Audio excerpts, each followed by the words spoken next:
So, hey everybody, welcome to Films and Fermentation, episode 69. We should have did Hey, we may have 12-year-olds listening, so let's watch. We should have did a Bill and Ted retrospective tonight since that's their favorite number. So this is episode 69. Welcome to Films and Fermentation, a movie and alcohol podcast. I'm Leo. I'm Kevin. I'm Mike. We're three friends who like to talk shit about movies while getting shit-faced. In this episode, we are doing the unthinkable. We are recasting the classic 1984 comedy Ghostbusters. We're going if you're angry about that, you can send your emails to draxzir@gmail.com. Yes, my idea.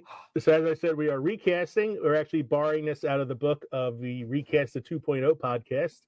I reached out to them for their blessing, and they said go for it. They'd love to see how this turns out. So thanks, guys, for letting us borrow your gimmick for the night. So the original movie, Ghostbusters, starred comedy icons Bill Murray, Harold Ramis, Dan Aykroyd, Ernie Hudson, Rick Moranis, Sigourney Weaver, and so forth. If the film were made today, if the film were made today in 2022, who would we cast? For the purposes of this episode, we are ignoring the 2016 reboot and the sequel, Ghostbusters Afterlife. We are simply focusing on the 1984 original Ghostbusters. Don't forget you could even say 1989 Ghostbusters 2, but we're avoiding the villain. Yeah, we're avoiding the villain. Just the main cast. No Vigo. No Vigo. Vigo! It's Vigo. He's camera shy. Don't forget to drop us an email at filmsandfermentation@gmail.com or visit us at linktree.com/filmsandfermentation to find all of our social media and podcast links, including a link to Good Pods. We are now on the Good Pods site as well as Spotify, iTunes, etc. Gentlemen, what are we drinking this evening? Just a second. Mm-hmm. We're on Good Pods. Does that mean we're a made podcast? Yes, we're a made podcast. We're Good Pods. Good Pods is one of the... Hey, I watched Casino for the first time in a long time. Yeah, we're not going to pop anybody's eye out tonight. No. Good Pods is one of the more popular podcast platforms like Spotify and Apple, and we are on them for the first time. Nice. And we've already got a few followers on there, and they have a... besides the analytics, one of the things I like about Good Pods is they actually have a top list. So they have like top 100 podcast, top 100 indie podcast, top comedy podcast, top movie, all that stuff. So if we get enough people listening to the shows, there's a possibility we can make it into the top 100 one day. And nice. That's a nice little plug. So I'm happy that we're on that platform now. Yeah. So, Mike, this is your idea for this show tonight. So why don't you go first with your drink? Well, I didn't have with everything going on, I really didn't get to find a drink to go with tonight. So I just went to my fridge of various beers and got me from Recasting Brewing Company the strawberry wheat. Nice. Ooh, those are good. I like strawberry. Those are very good beer. Yeah. I just drank. Lancaster Brewery has a lot of good beers. Mm-hmm. I just drank my strawberry wheat from Hidden Sands last night with my dinner. I like the strawberry wheat there. I killed a bunch of those crab cakes and footballs that you gave me. I think I had like 4 of them in the last couple of days. Well, they're pretty good. 5. Yeah, they're pretty good. They're for an IPA, they're not too bitter. Yeah. I always say, like, when I taste an IPA that I kind of like, that it reminds me of Kensinger, because that's like the one IPA I can really tolerate. Mm-hmm. So it's pretty close to that. It's pretty good. So thank you for that. No problem. Kev, what you got going on? So I initially wanted to do something fun, so I looked at Ghostbusters cocktails, and I'm staying at my father's house this week, and his assortment of spirits is rather limited. So things that they required, like green Contra. Yeah, no, it was something else. There was one. It was called the Ghostbuster. It was gin. It was lime juice and green something, and obviously he wouldn't have that. And then I looked up something else, which was like a alcoholic ecto cooler, but it required peach schnapps and Midori, and I don't. That's obviously not here either. So I figured I was going to do gin and tonic because spirit, ghost spirits, and I drank that rather quickly, and now I'm out of ice. So going into my father's alcohol fridge, I have Corona, which is the only thing the man drinks, and that's okay. It's what he likes, and you got to stick with what you like. That's because he only drinks regular beer. That's all. That's right. It's just regular beer. Well, So. I didn't disappoint you guys tonight. I went themed. I got my mixed drink here, so it looks really milky. Mm-hmm. It's hard to see on screen. It looks blue, but it's actually green. It just doesn't. It's hazy. Yeah, it's a hazy green color. So I found a drink online called the Slimer.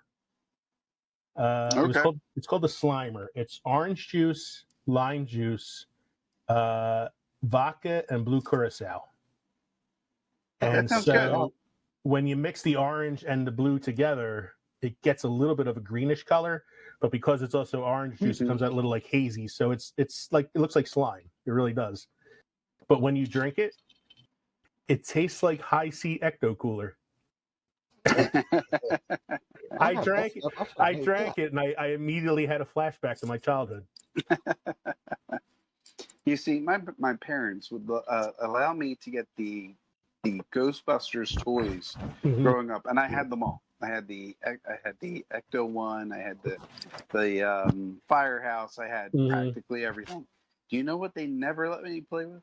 The slime, the stuff that you were supposed to slime the characters with, because my mother did not want to have to take it out of carpet. So, I had some at one point, and after I got it on my shirt and in my hair, I wasn't allowed to have it anymore. But the Ecto Cooler was one of my favorite drinks growing up as a kid, man. I remember drinking it while watching the cartoon. The real Ghostbusters, right? The real Ghostbusters, yes. Not the fake me out one with the gorilla. So, Mike, go ahead. This day in film history. I actually changed it to this week in film history because the one fact on there that I gave you happened earlier this week, but I didn't want to ignore it. It's an important fact to me. Yeah, go ahead. Not a problem. But I usually pick things throughout the week anyway. So yeah. RoboCop was released in theaters on June 17th, 1987. This is the 35th anniversary now. The 35th anniversary of RoboCop. I just watched that and RoboCop 2 yesterday. Really? AMC had them both on back to back, and then they went to the Terminator. It was a lot of gun-toting cyborgs, going on yesterday on AMC. It's been a while since I watched RoboCop, but I remember watching it right after watching the Films That Made Us episode on the making of it. Mm-hmm. That was a really great episode of the Films That Made Us, because that was a crazy process to get that movie made. And plus, Paul Verhoeven is a certified maniac. His movies are so insane to begin with. And, it doesn't matter how old RoboCop gets, I will always buy it for $1. Poor man. My cousin Gino always says every movie would be better if it had RoboCop in it. His wife made him watch 27 Dresses with Katherine Heigl, and he's like, "This movie was terrible, but you know what? It made it better. RoboCop." He says about every movie, and I can't disagree. I think RoboCop would make most movies better. The only thing I want to say about RoboCop is that poor man. That poor man. Yeah. That poor man. What's the second fact you got there, Mike? My second fact, and by doing the math, tells me this is the 70th anniversary of this film. Mm-hmm. In 1952, The Quiet Man, film directed by John Ford and starring John Wayne and Maureen O'Hara, is released in the UK. They released it about 3 or 4 months too late. I know, right? You would think that's like a March release. But also, it's like, wow, 70 years. Yeah. 70th anniversary. Jesus. Still holds up. Still holds up. If you can look past the domestic battery, it still holds up. I was going to say, the domestic battery might be a little much. Here's a Has a stick so you can beat the girl. Well, that was the old woman who said it, though. Here's what I think a lot of people, younger people, would miss out on is the understanding of a dowry. You know, when you get married, and if you're unfamiliar with that tradition, it's an old, outdated tradition. But if you're unfamiliar with it, then you're not going to understand why so much of what goes on in the movie is important to one of the characters. It's like a contract. It is. It really is, and it's like you're going to be siding with John Wayne, which everybody does anyway. But it's like, no, you're missing her side. You need to hear it. So yeah, she needs her furniture. She does. What's the thing the guy says? I need my fortune. When they the drunk guy walks in the bedroom and sees the broken bed, and he's like, "Oh, the impetuousness," or something like that, something along those lines. It's a great scene. I can't think of it right now. I like how they were commenting on his sleeping bag. It's a sleeping bag. Come here, let me show it to you. You know, because they're not familiar with the sleeping bag. Mm-hmm. What's your fun drink fact for tonight, Mike? I have an American craft brewing destination. This is Allagash Brewing Company, Portland, Maine. Allagash was founded in 1995 by Rob Todd and opened with only one beer on tap, the Allagash White. It's a Belgian wit beer, hazy and brewed with unmalted wheat, coriander, and orange peel. Today, their lineup has expanded substantially with saisons, triples, and other Belgian styles. All their beers are bottled conditioned with live yeast, and the brewery uses an ancient shallow vessel called Cool Ship for cooling some of their spontaneously fermented beers. I like their brewery. We went up last summer. We went camping in Maine, and on the way home we stopped in Portland, and the brewery was great. That was still very iffy with COVID, so there was no inside dining. Everything was set up outside, but they had the full beer outside, and we couldn't do a tour, which is what I would have loved to have done. You know, but Allagash White is a great go-to. You know, it's like you're looking at the beer list, and if you see that and nothing else stands out as I want to try that, like a craft or whatnot, going for Allagash White is perfect. I think Allagash White is a lot like Blue Moon. Very similar style wheat beer. So it's like, you don't see that on the menu, but you won't go wrong with the Allagash. Right. I've never been to the brewery, but I've had a few of their beers, and I know that their main one, the Allagash White, is the one that I like the best. So, last week on Films and Fermentation. So last week was the debacle of an episode where we kept timing out after 40 minutes because my Zoom account had expired. So what was funny was I thought, like, in editing it, this is going to be a complete nightmare. But then after listening to it wasn't that bad. There was the one little moment where I talk about how like pissed off I am that we keep running out of time. But overall, I feel like I managed to seam it together pretty nicely. Well, I think it was more the being pissed off that you forgot to record. Yeah, I forgot to record in the one segment. We kept making jokes about it, but yeah, it was a little frustrating. But thanks to anybody who listened to that episode, despite how painful it was for us to record that night. But overall, like I think it turned out okay. I thought of some more movies that we could have put on the list last week for movies with great final scenes, like Fight Club. And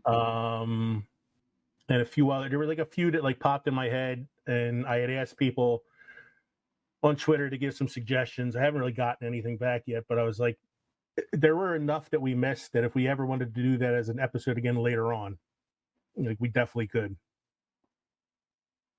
Okay. Yeah, because there were definitely more than a few that I thought of as I was listening to the show. What do we have on here now? We were talking about this on the mini pod last night. The Disney convention recently, where they premiered some of the new shows and stuff. D23. D23, and I saw the leaked trailer for The Mandalorian season 3. You got all your Grogu that you can hope for. You got all your Mando that you can hope for. There was a brief little scene where I'm pretty sure I saw Boba Fett. There was a battle scene that was leaked in which there were a whole bunch of Mandalorians jumping off of a drop ship. And it looked like a pretty badass scene. There were a few Mandalorians that showed up in one scene that I think are from one of the animated shows. I don't know for certain because I've never watched the animated shows, so you guys know that better than me. Mm-hmm. But I know that there were a few characters they haven't introduced yet in live action that I think were teased in that. And there was also a scene where he arrives on Mandalore, and Bo-Katan is sitting on the throne of Mandalore because she's like in contention for ruling it, even though he has the Darksaber. Right. So it was a lot of like setting up things from last season and teasing where they're going from now. So they're bringing Sabine in finally. Hmm? They're going to finally bring Sabine in? Yeah, I think that's who they were showing in the teaser trailer. Okay. Yeah, I don't know all the characters' names, but she's from And Rebels. I did see a teaser for Ahsoka Tano. Mm-hmm. This is very short, and I couldn't hear anything, but I did see one of them was leaked online as well. Well, that's the thing is that's a bunch of information that helps you, isn't it? Yeah. Well, they haven't released anything officially yet, so all you're going to see are things that people like filmed with their phones and put on YouTube before Disney shut it down. Yep. I also saw a trailer for The Lord of the Rings, The Rings of Power, which is going to be on, I think, Netflix. Prime. Yeah, no, Prime. Yeah, or it's Amazon Prime. Yeah, okay. Yeah. So I saw it. It's supposed to be the story of the battle that leads up to the original defeat of Sauron. So they got like younger actors playing Elrond. Some of like the characters who live forever have younger actors playing them. Okay. Because it's supposed to be the battle that's like 4,000 years before the events of the Lord of the Rings or whatever it is. Throw it into the fire. No. Yeah, exactly. There's a young actor playing Isildur. There's one playing Elrond. So it's like the prequel, basically. It's basically like the Silmarillion, but they're not calling it the Silmarillion. It's the Rings of Power.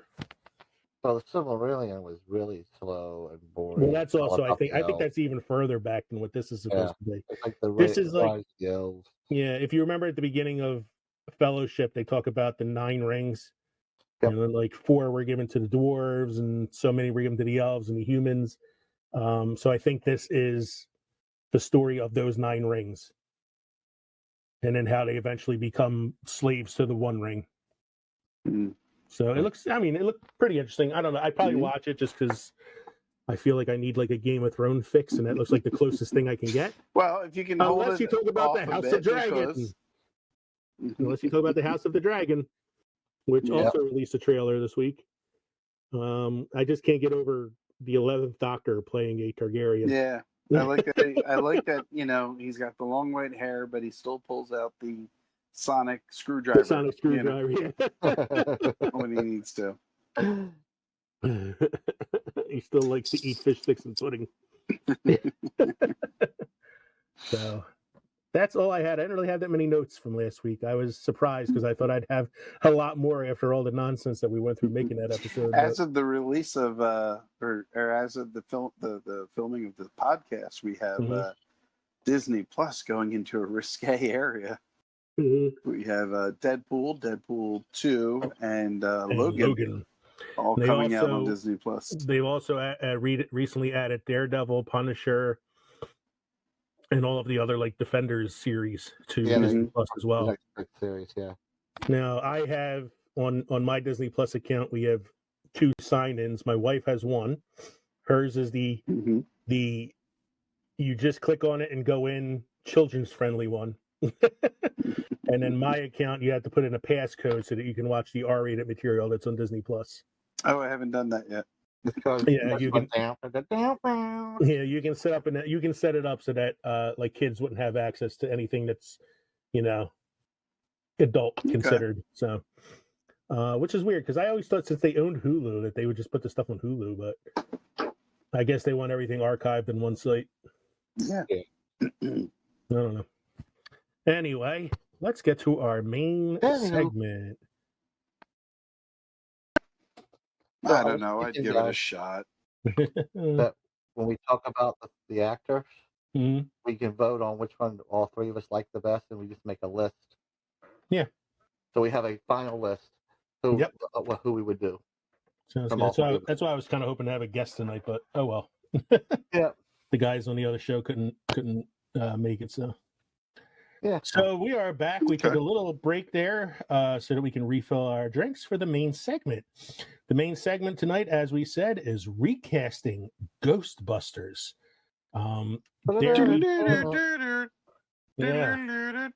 This is a risky subject here. Such a beloved classic. Well, and we see how well the 2016 reboot was welcomed. So we're not rebooting. We're just taking actors from now to do the same movie. We are theoretically recasting the film. Yes. But if they made the movie today, who would play the parts? Yes, so we do not necessarily want a redo. We're just saying, like, if they were to create the idea now. Yeah. So we decided that we were going to recast based on certain characters.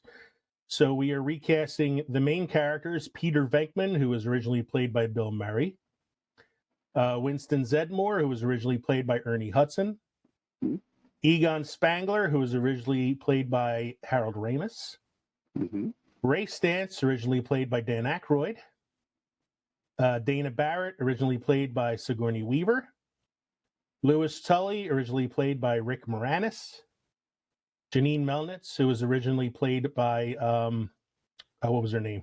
Annie Potts. And villain Walter Peck, who was originally played by William Atherton, who was a kind of go-to for dickish villains in the 80s. Yes, he was. And then as a bonus, I recast Gozer. I couldn't tell you the actress who played her in the original film. I can tell you that in Ghostbusters Afterlife, Olivia Wilde plays her. But she is not who I chose for my recast. So, Mike, this was your idea again. So why don't you do first? Are we going to start? You want to start with Peter Venkman, I'm assuming? Let's start with Peter. Okay, who is your Peter? So let me say this. For my particular recast, I went with only actors who were alive and who were within like 10 to 20 years of the actor when they played the character and of other like actors in the cast, so that it all kind of like meshed together a little bit. Yeah, more or less. I went with more or less. I think could play the part close to that. I mean, the original cut did. I did that too, but I think I made it more difficult for myself than I needed to. So for Peter Venkman, who was played originally by Bill Murray, I went with Christopher Pratt. Pratt. So you went with Star-Lord. Oh, Star-Lord. Well, he's got his comedic chops, Mm-hmm. and I can see, pretty much Star-Lord to me is just Peter Venkman in space. In space. Okay. I think he's probably around the same age that Bill Murray was when he played the role too. Yeah, I could probably see Chris Pratt. I thought Chris Pratt too, for like maybe the Ray character as well, Dan Aykroyd's character. So I'll go next. I chose for my Peter Venkman Robert Downey Jr. I get that. Yeah. I feel like Robert Downey Jr. is sort of Bill Murray. Bill Murray, we're cool enough to play Iron Man.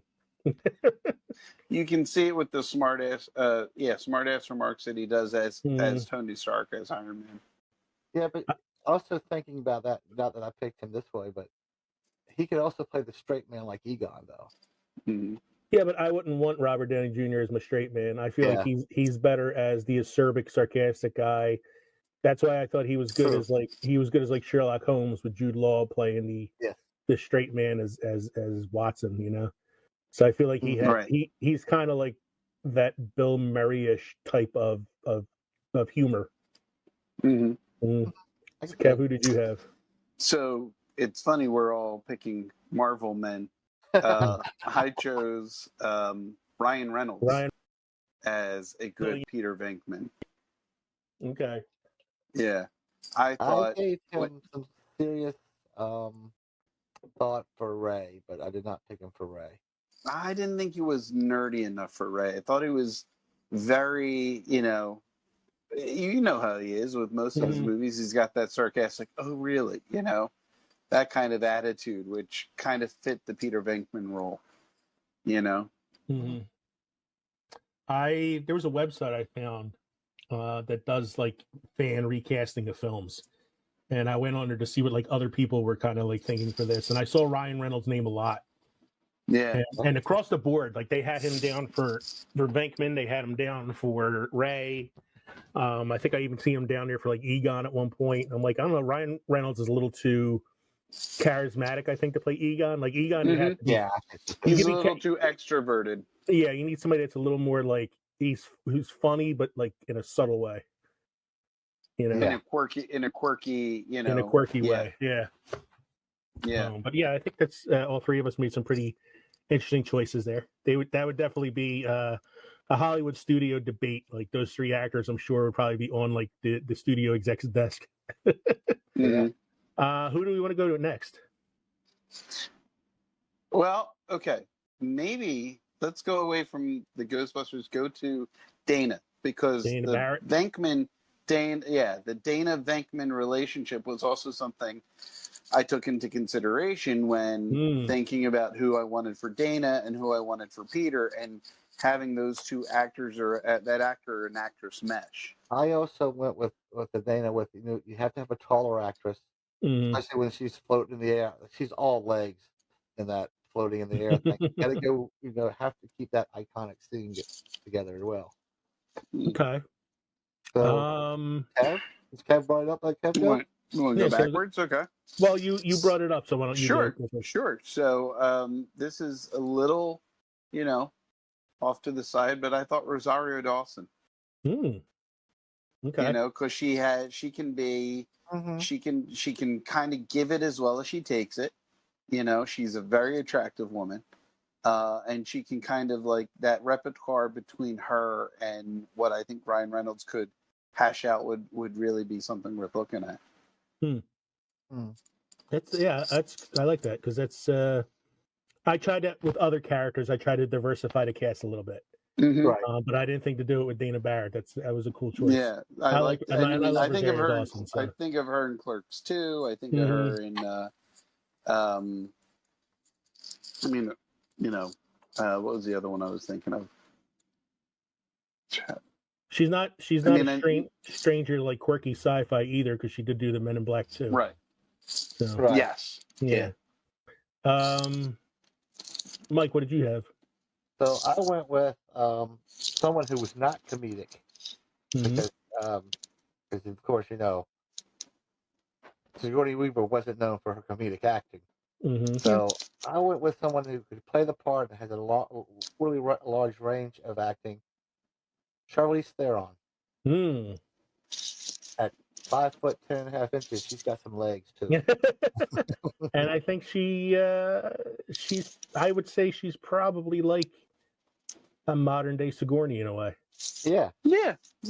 She was in an Alien film. Yeah. She was in Prometheus. Yeah, she was in the Alien film. Yeah, she does have a wide range. You saw her badass side in Mad Max. Yeah. And she does have a comedic side. She was in A Million Ways to Die in the West with Seth MacFarlane. Yeah, she was. And actually was pretty funny in that. And she's done a couple guest roles on like Family Guy and Orville and things like that. So she does have a little bit of comedic range. No, I like that choice. That's a good choice. She didn't even dawn on me one bit. And I'm like, I feel bad. I didn't think of Charlize Theron.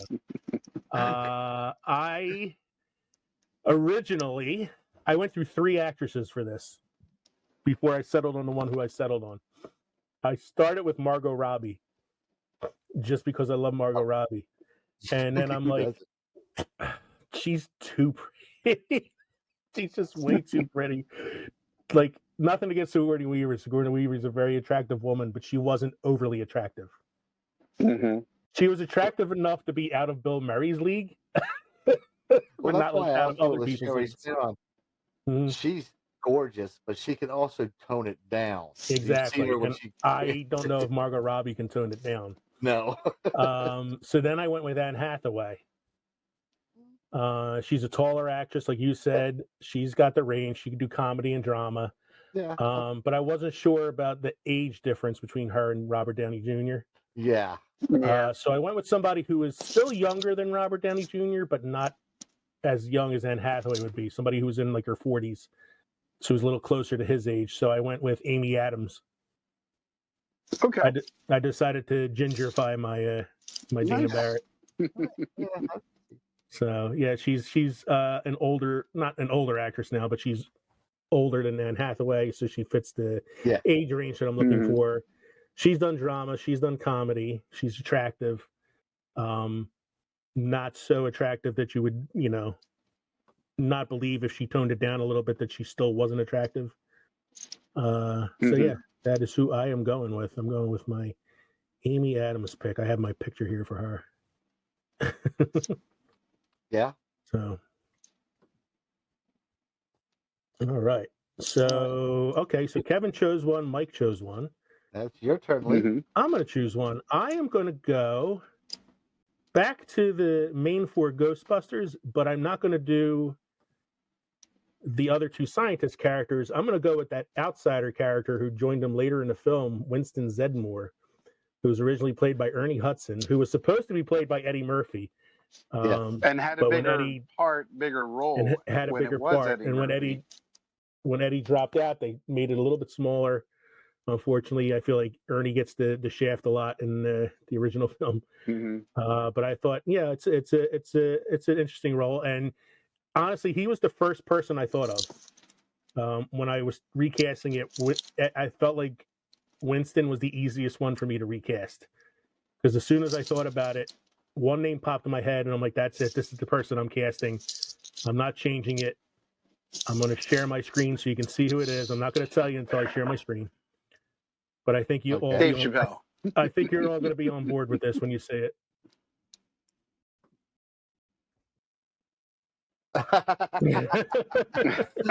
Yeah. I went with my man Terry Crews. Yeah.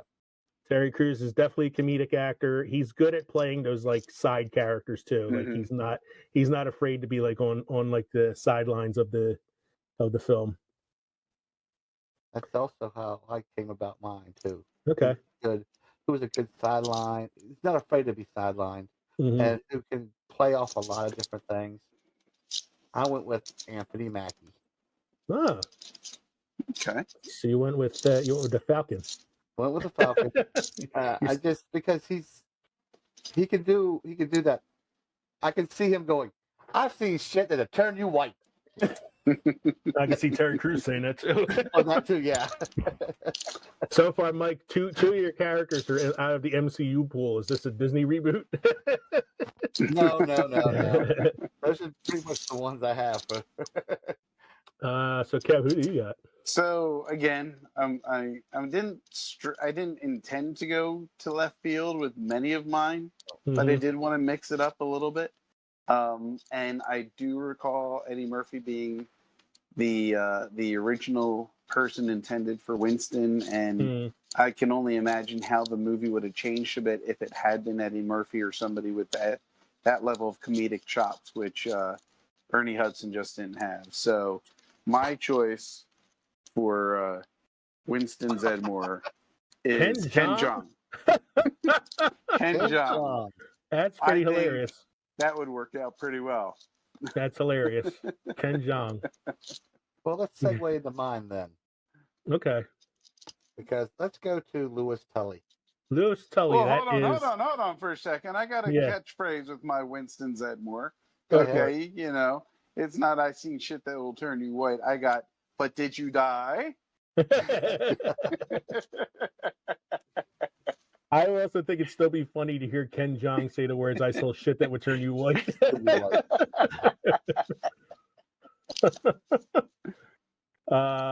So you want to do Lewis Tully next, which Louis is the Rick Tully. Moranis character. Which I have as Ken Jeong.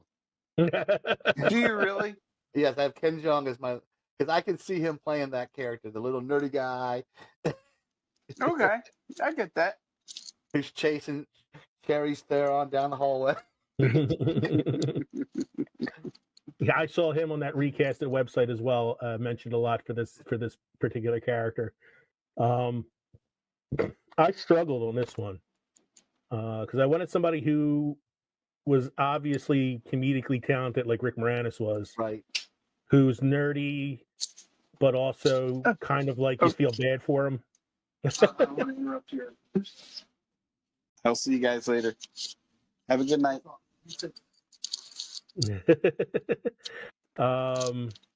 So I originally chose Zach Galifianakis for this character, but I thought like he's too quirky. Yeah. And a little too over the top sometimes. So I went a different direction for my Lewis Tully, and I went with this man here.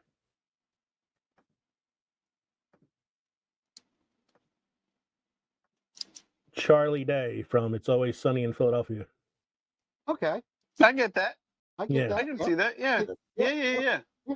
Somebody who's kind of like he's funny but quirky, little nerdy, little on the smaller stature. Because you know how like Rick Moranis was, like Sigourney Weaver towered over him, Right. which is part of the comedy of it, especially when the keymaster and the gatekeeper hook up at the end. I don't know how tall Amy Adams is. I think she's a little bit on the shorter side, so it might not be as funny aesthetically, but I think he would play the Rick Moranis role pretty well. Originally, it was supposed to be John Candy in the role. Oh, well, that would have worked too. Well, he wanted to play the role with a German accent for some reason. The German accent? Okay. Yes, and Ivan Reitman didn't want that, and they got into a lot of arguments with each other over it, so he quit the production and they hired Rick Moranis instead. Oh, wow. Just take from the second city pool. Yeah, so who you got there, Kev, for Lewis Tully? I have Christopher Mintz-Plasse. Oh, good old McLovin. Yes. Oh, yeah. I can see that one too. I was struggling too with this one. I was like, actors who have played nerds, actors who have played dorks, and he was one that popped up, and I thought, there is affection between Lewis and Janine. So I'd want to see, could there be good chemistry between this guy and Rosario Dawson? Oh, no. Well, good chemistry between this guy and Rosario Dawson because there's also the neighborly thing, that he has with Dana. But also the attraction between him and the actress I have playing Janine. And Janine also had to be able to appeal to Egon. Movie, it's the second movie. Well, she appeals to Egon in the first movie, yeah. But, right. So, which now that I'm thinking about it, I didn't do this intentionally. But when I did Egon and Janine, I diversified in the same racial pool. And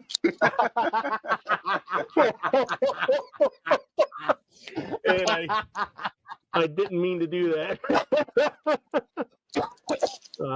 So maybe I should go next and do Egon. Okay. Go ahead. Who we got? So my Egon, I went with somebody who I know can be a comedian, but who can also play sort of a straight character too, who's not conventionally good looking, but is good looking enough. And like I said, I wanted to diversify my cast a little. To do the screen share, I'm going to do what Kevin's doing because it seems to be going faster that way. So for Egon, I went with John Cho, who plays Sulu in the new Star Trek films. Okay. I get that. He's taller. He's got the hair. And I think he can play. I don't get a nerdy vibe from him. You Well, know, I I think he mean, could play that deadpan humor. okay, You know, yeah, like it's funny, but not because he's trying to be funny. It's just that sort of like just straight line humor. Like, what do you do for a hobby? I collect spores, molds, and fungus. You know, like that sort of thing. right. So, Mike, who do you got for Egon? So I struggled with this, and then the light turned on, and I went, Mm-hmm. "My God, why didn't I think of this before?" Jim Parsons. I had thought of Jim Parsons for Egon. He was a contender for me, and I was like, yeah, he can do straight funny. He can do like awkward funny. Yeah, Yeah. I mean, and he could be the straight guy. He could be just straight and not get stuff. Mm-hmm. You know, I didn't really jump too much into the TV pool. I probably should have, And because that's a good choice. and thinking about, I can see Egon, Jim Parsons doing the whole candy bar thing. You know, Yeah, you earned Yeah, it. yeah, and how he would play off of your Chris Pratt and yeah, Matching the Twinkie. yeah. I can tweet. That's a big Twinkie. So I think I aimed a little more for Harold Ramis-esque in my Egon. I decided to go with Stephen Merchant. Oh, that's a great one. Oh, that's so good. That is so good. I didn't even think like he could have the British accent too. That doesn't matter. Yeah, yeah. But No, he's I think it would be tall. great. Yep. He is super tall. Yep. Yeah, he is. He's super nerdy looking. Mm-hmm. He's very funny. He's great in Jojo Rabbit. he's pretty funny in Jojo Rabbit. So he would be, that's a really good one, man. I didn't even think it's wow. When that's we awesome were one. talking about this last week, he popped into my head as the very first person I would recast. Yeah, that's like the way Terry Crews popped into my head for Winston. That's awesome, man. That's the winner right there for me, I think. Yeah. I thought I did pretty good going out on the limb there and picking somebody kind of like off the board for that. But yeah, Stephen Merchant's perfect for Egon. My God. I thought I was perfect. You got it one step better than I did. That was great. That was perfect. Who should we go to next? Kev, tell us who you want to go to. You know what? Since we just covered Egon, I think it's time that we look at Janine. You know, seeing as how there was a chemistry between those two. So should I do mine first because of my accidental racial profiling? So I originally had Emma Stone down because she does an impression of Janine in Zombieland. That's kind of funny, but I'm like, she's too good an actress and she's too big an actress now, I think, for such a small role. So I went with somebody who's good at playing not only like a sidekick character, but sort of like a funny side character. And again, I was trying to be racially diverse, but inadvertently pick somebody in the same race as John Cho, because I went with Aquafina, who plays Shang-Chi's best friend in Shang-Chi. Somebody, again, who's got comedic chops. She has that sort of acerbic sense of humor that Janine had. And she doesn't necessarily have to be the same kind of like nerdy secretary character. It could just be like somebody who just, you know, is always fighting with Venkman, is flirting with Egon. Yeah, an attitude with the people has that attitude problem. Yeah, and I inadvertently chose John Cho and Aquafina to play those characters. Oh, I still think it's a good choice. I didn't do that intentionally. No, that's a good direction. Kev, who do you got for Janine? Okay. Yeah, this is all outside the box for me, I guess. You will know her, but you probably don't know her. She is part of Oates, Garfunkel and Oates. It is. Is it Kate Micucci? Kate Micucci. Yes. Yeah, Kate Micucci. Yeah, I like that one. She's cute. She's got that like tiny Annie Potts look to her. I think she would play so well off of Stephen Merchant, you know, who's just oblivious to her. He's so tall, she's so tiny. It would also be kind of funny too. Exactly. And then if you factor in the Louis Tully character down the road, which I know was the second movie, but like down the road, that kind of works too. You know. Yeah. So I don't know who Mike chose, but another name just popped in my head as you were talking about Kate Micucci. But let's see what Mike has first. So I didn't go with if she looks the part. I want to know if she acted the part. And I think this one acts the part. I could see her going, Ghostbusters, what do you want? And having that attitude with Venkman. Kat Dennings. Kat Dennings. Yes. okay. Yeah, she's I definitely can not. see having the She definitely doesn't Yeah. look the part, but she definitely No. will play the No. part. Yeah. Yeah. Definitely She will could play pull the off part. New York or Mm-hmm. Mm-hmm. Yeah, It's the attitude I was going for. and the attitude. Yes. Yeah, She I can have just Allison Hannigan just popped in my head, it. Mm. and I feel like she could be sweet, but she could also be like sarcastic, and I felt like that would be a good one too. Mm-hmm. Just so you guys know, I've moved to my second beer. Okay. It is from Cigar City Brewing. It's called Frostproof. It is a Belgian style white. 6% alcohol by volume. What is Cigar City Brewing? You said? Yeah, Cigar City Brewing. Where's that at? I gotta see if I can see it.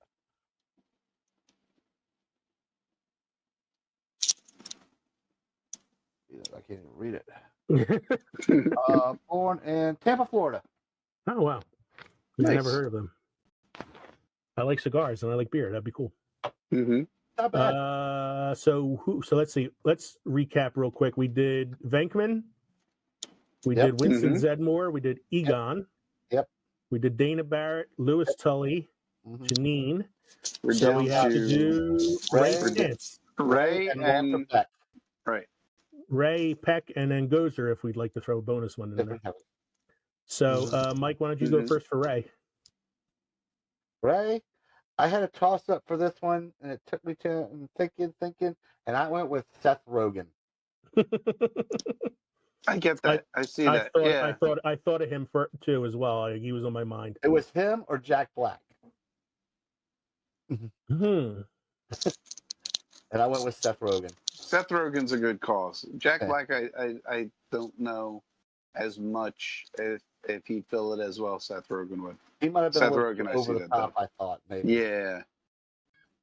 I also thought like Zach Galifianakis would have fit that part too if I didn't pick him for Lewis Tully either. But I'm like, he's just too quirky, man. I don't want him in my Ghostbusters movie. Mhm. So Yeah. I went in a He could be totally over the different top. direction. Yeah, but you said Seth Rogen. Yeah, I think that fits to me. Yeah. Kev, who do you got? I I went with Zach Braff. Oh, okay. Okay. I was just thinking about he does a lot of his own kind of independent, or Mhm. not very they're not blockbusters, but I took what I remember of him from Scrubs and how you can be, innocent but funny and form the relationship like Venkman has with Stance, and I just thought that would fit in pretty well. Yeah, I can see that he's kind of like a Ray character on Scrubs. Mm-hmm. Yeah. Yeah. So my original choice, I was originally going to go with Paul Giamatti. Okay. I thought that would be like an interesting choice for Ray, but then I'm like, I think he might be a little too old for the character at this He point. aged out. Yeah. Yeah, Aged I think out. he aged out. So then I went in a completely different direction, and I cast Bill Hader, who is a Saturday Night Live alum. Mm-hmm. He's currently starring on the HBO show Barry, which is a dark comedy. So he's definitely got the comedy chops. Mm-hmm. He's definitely got the acting chops, and he's got a quirky look to him, sort of like a Dan Aykroyd-ish look. And I think he would be able to play, like you said, that sort of innocent comedy, right? Opposite like my Robert Downey Jr. Venkman. Mm-hmm. Right, with a little bit of nerd to him. They gotta be able to pull off a little bit of nerd because that is Venkman. Venkman was not Venkman. I'm sorry. Stance was the one who was all into the paranormal. He was the yin to Egon's yang. He was. I also feel like one of the things with the Venkman and Stantz relationship too was that they're friends, they're really close, but you almost feel like Venkman kind of just tolerates him at times. Yeah, And I kind a of feel little like bit that, of bullying. A little like bit of bullying. Robert Downey Ray, Jr. what Downey did you Jr. is think really of good at Ray? yeah. What Like did you do? Robert Downey Jr. is really good at that sort of like tolerating other characters sort of performance. Right. So that is our main cast. So we have to do Walter Peck. It is true, Your Honor. This man has no dick. I'll go first on this Who one. was played by William Atherton in the original film. Yes, Michael, go ahead. Because this Who'd is you the choose? only one that I could think of that could play a really good dick character. Mm-hmm. Ben Stiller. I can see Because he's that. played the dick character before. You'd be like White Goodman if White Goodman was in Ghostbusters. Because nowadays you don't have that one guy that always plays the dick character. You Mm-hmm. don't have that guy anymore. So you have to find. I had a couple on mine. Maybe. I had a few. I had one that really popped out, and that's who I went with. But Who's He that? can't pop out. He has no dick. yes, this man has no dick. Go ahead, Kev. What do you got? So I thought of just actors who played bad guys that I just pretty much despised. You know, they played crummy, smarmy, sniveling guys and they do it really, really well. And I came up with Jeremy Piven. Jeremy Piven. Yeah. He's also slimy in real life. Lee, I just thought of another perfect guy for this role. Who? The Miz. The Miz. If he were alive, I probably would have chose Alan Rickman. Yes.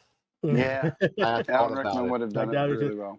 But I like both your choices, but I went in a different direction. Again, I went with somebody who is not known for his comedic chops. But then again, you don't have to be a comedian to play this role. You just have to be really good at playing the villain.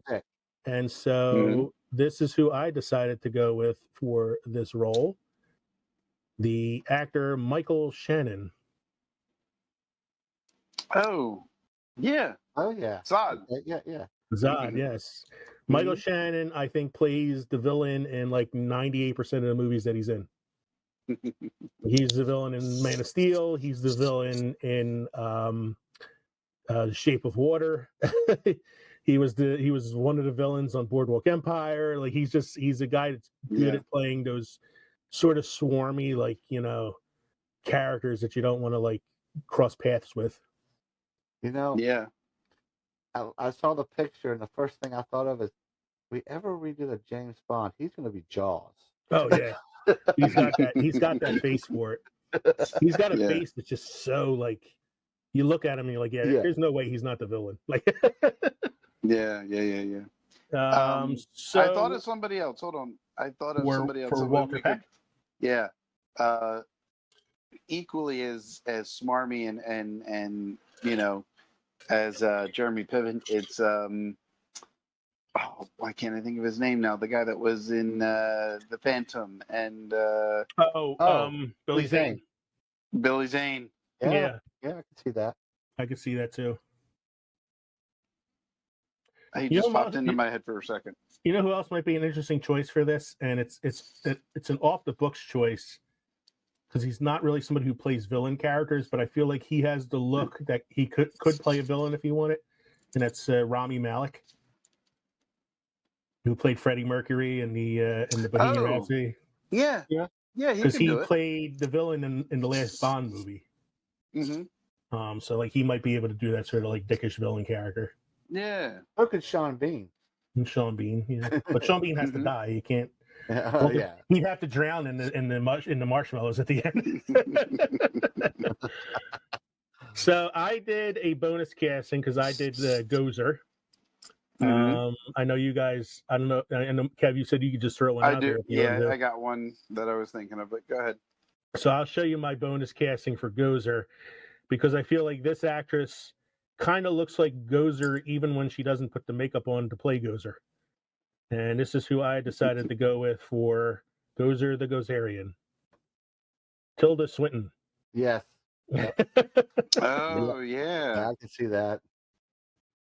I feel No, like that's good. she's a quirky enough actress that's a role she could definitely play. Hey, Mhm. Lee, I think you have just as many Disney actors as I do. Really? Like MCU actors? Yeah, MCU actors as I do. So, should we I do... thought of Oh, you got a gozer? Oh, Lady Gaga. Lady Gaga. Lady Gaga. Lady Lady Gaga. Goes Goes. And Lady Gaga is the gozer. Goes. She's Lady Gaga Gaga. gozer. Lady Gaga. All right. Lady Gaga. So let's recap here and see and like vote. put it to a little vote. So in order to make this work, don't vote for your own, let's say. Right. Okay. So Peter Venkman, I had Robert Downey Jr. Mm-hmm. Mike had Chris Pratt. and you had Ryan Reynolds. Yes. I probably would vote for Pratt. Yeah, I'd probably have to go for Pratt too. And I would go with Robert Downey. Okay, so but I can't vote for my own, so in that case, Pratt would be our Peter Venkman. For Winston Zedmore, I had Terry Crews. Mike had Anthony Mackie. Anthony Mackie. And I had Ken Jeong. And Ken Jeong. Oh, I'm voting Ken Jeong just because I would love to see that. I'm voting Terry Crews. All right. Oh. I really vote for my own, but I can't. know. So Terry Crews. Terry Crews. Although I would say Ken Jeong if Terry Crews isn't available. Yeah. For Egon, I had John Cho. Mike had Sheldon. Jim Parsons, Mhm. and Kevin had Stephen Merchant, and I'm just I'm closing the voting now. Stephen Merchant is fucking Stephen in. Merchant, yeah. I like my John Cho choice with Stephen Merchant all the way. For Ray Stantz, I had Bill Hader. Mm-hmm. Mike had Seth Rogen, and Kevin had Zach Braff. Zach Braff. Braff. Yeah. So I'd probably go with Seth Rogen. I would go with Rogen. Mm-hmm.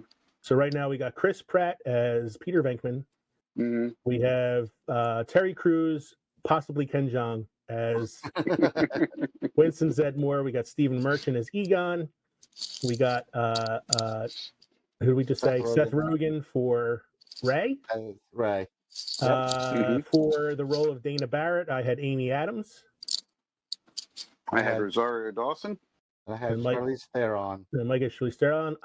As much as I love Rosario, I think Charlize Theron is a really good choice. Yeah, I would go with Charlize. So we have Charlize Theron as Dana Barrett. For Janine Melnitz, I had Aquafina. I had Kate Dennings. Kat Dennings, Dennings, and I had Kate Minucci. Kate Micucci. Micucci. God, I want to vote for my own, but I kind of like the Kate Micucci one. Yeah, I go with Kate Micucci. So Kate Micucci Oh, is I would love to vote for my own. and I would love to vote for my own too on that one. We will vote for our own. Nobody's gonna I win. For Walter Peck, I had Michael Shannon. Mm-hmm. I had Ben Stiller, and Kevin had Jeremy Piven. Yep. I think I'd have to go with Michael Shannon.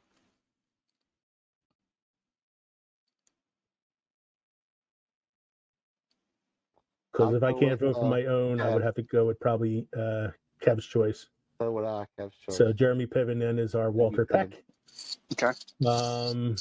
Louis Tully, I had Charlie Day.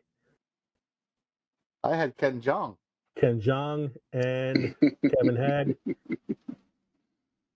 Who did I have? I think he had Zach Braff, was it? No, it was. No, it was Christopher Mintz-Plasse. Christopher Mintz-Plasse. You know what? Just because we got to have Ken Jeong in this movie, I'm voting for Ken Jeong. Ken Jeong. So Ken Jeong gets the backup role of Louis Tully. And our last character was Gozer the Gozerian, who I'm the only person who put one out there, and that was Tilda Swinton or Lady Gaga. Oh, Lady Gaga. I'm going with Liz. You going with who? I'm going with You're going with Tilda Swinton. Tilda Swinton, yeah. Okay.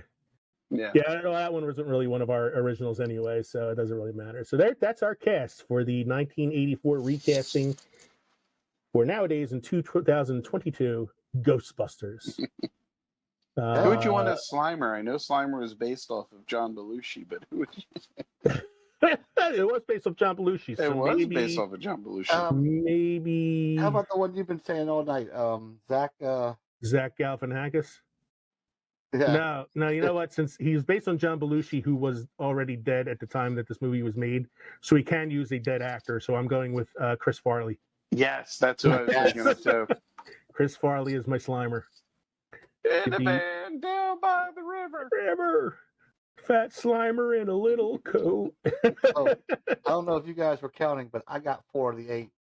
Yeah. My cast got put in. That's only because we couldn't vote for our own. There were some hard choices between that is a tough man. Yeah. So like the recast, the 2.0 guys did Shawshank one episode, and I'm like, man, that's a fucking cast right there. But yeah, Ghostbusters is pretty tough. But it's just fun. I had fun doing this, and it was you know, and I had to kind of stretch my imagination a little bit. I wish I had thought of Stephen Merchant myself, man. I'm pissed at that. That was a perfect casting. My God. Thank you for joining us tonight, everybody, for episode 69, Bill and Ted's favorite episode. Tonight we tried our best to recast the classic 1984 comedy Ghostbusters, and hopefully we didn't screw it up too badly. Thanks again for joining us here at the crossroads between Pickled and Fermented.